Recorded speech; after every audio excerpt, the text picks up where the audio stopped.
And see where have to watch very carefully with the ego is the ego, since it's always about being special, and it's always about being the most real, the most. Remember, the ego wants to be God. So the ego will project idealistically images of what we could or should do, and then try and make life conform to that. And when life doesn't conform, we can get very frustrated. And so that's where a statement that was made earlier today that comes out of the University of Santa Monica, which is how you relate to the issue is the issue. And so how do you relate to the frustration? See, we get caught very easily into the idea that the important thing of our life is what we accomplish. And we get caught in that, called, my life really only has meaning if I do great things. But spiritually, what we do here really doesn't mean.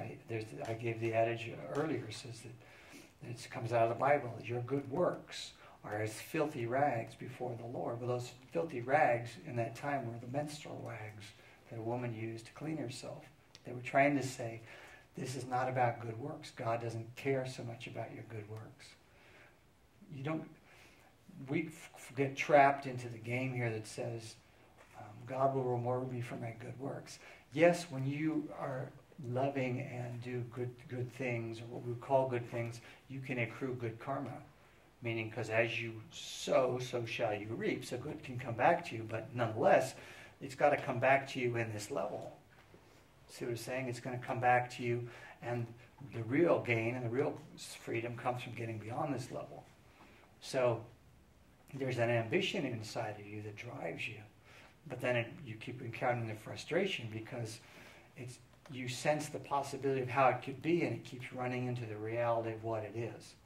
And that's your point of opportunity of growth, to learn to deal with yourself inside, to deal with that frustration and realize, okay, I got to work with myself. Yes, I'd like it to be here, and it's only here, but how do I make the best I can of it right here? How do I adapt here? How do I work to bring it forward? How can I be patient with myself? How can I work the process? Learning to do that, learning to overcome the frustration inside of you, is where you transform your karma and you set yourself free. And that's the greater gain of this life for you, more than even accomplishing. But as a byproduct of your growing and learning to deal with it more effectively, the accomplishing will start to take place.